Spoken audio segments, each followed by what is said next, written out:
When I read Malala's diaries for the first time, it was quite obvious that she had something to say. Her language was very simple, which made her narrative even more powerful.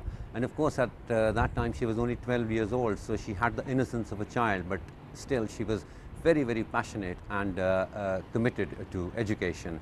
And it was amazing the way she talked about her own fears and those of her friends. I had a terrible dream yesterday with military helicopters and the Taliban.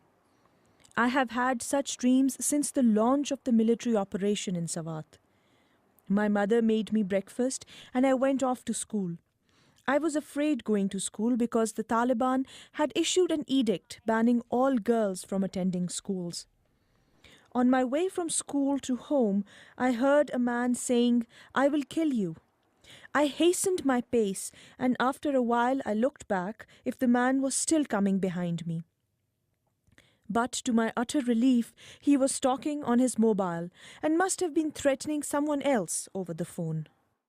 Of course, we kept Malala's identity secret in order to protect her, because everything that we put up on the BBC Urdu page is often immediately picked up by the local media. And there was a particular interest in her diaries because she was the only voice coming out of Sawat, and there was no other way of finding out what was going on in the valley.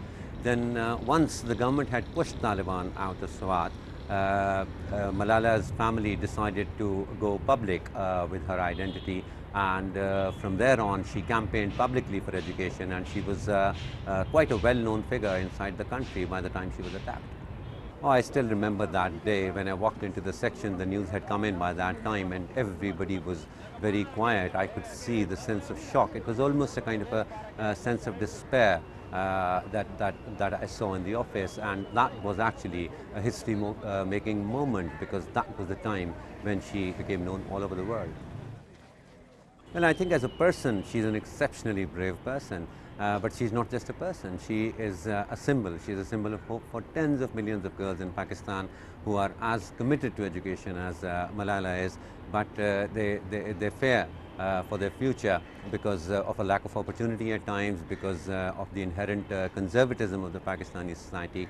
It's these millions of girls that Malala represents, and which is why it's such a proud day for Pakistan, where all those girls that are not known to the world and their number runs into millions, they look at her, they listen to her, and in her they find the hope.